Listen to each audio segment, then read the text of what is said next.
Halo Sobat Tani, Sobat Pangan, atau siapapun kamu yang peduli sama masa depan bumi dan perut manusia. Kali ini kita bahas topik panas sekaligus bikin penasaran. Tanaman transgenik ini tuh solusi brilian buat krisis pangan dunia, atau justru senjata diam-diam yang bisa ngerusak alam dan kesehatan kita? Oke, langsung aja. Tanaman transgenik itu apa sih? Biar gampang, bayangin tanaman yang dioprek genetiknya. Jadi, para ilmuwan masukin gen dari makhluk hidup lain, bisa dari bakteri, hewan, bahkan tumbuhan lain ke dalam tanaman, biar tanaman itu punya sifat super. Kentalnya, jagung tahan hama, padi tahan kekeringan, tomat tahan lama nggak cepat busuk.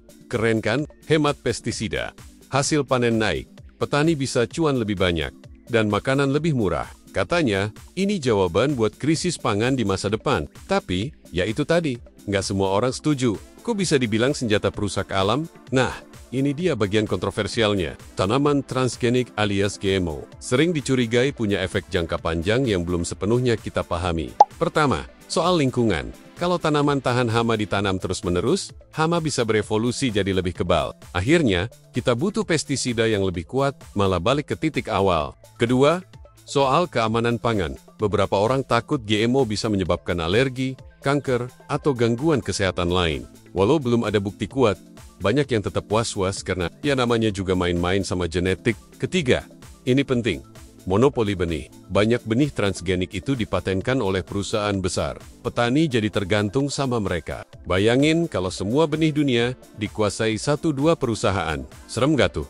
Tapi bukannya teknologi itu netral. Nah, ini juga benar, teknologi itu alat.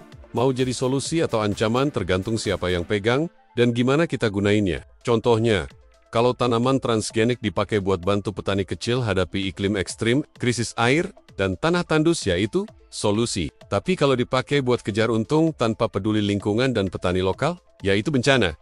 Kita butuh apa? Sederhana, pengawasan ketat, riset jujur, dan edukasi buat masyarakat. Jangan sampai kita ditakut-takutin sama mitos tanpa data. Tapi juga jangan asal percaya semua aman, tanpa tahu dampaknya. Transgenik bukan malaikat, tapi juga bukan setan. Kita butuh diskusi sehat, bukan saling tuduh. Penutup.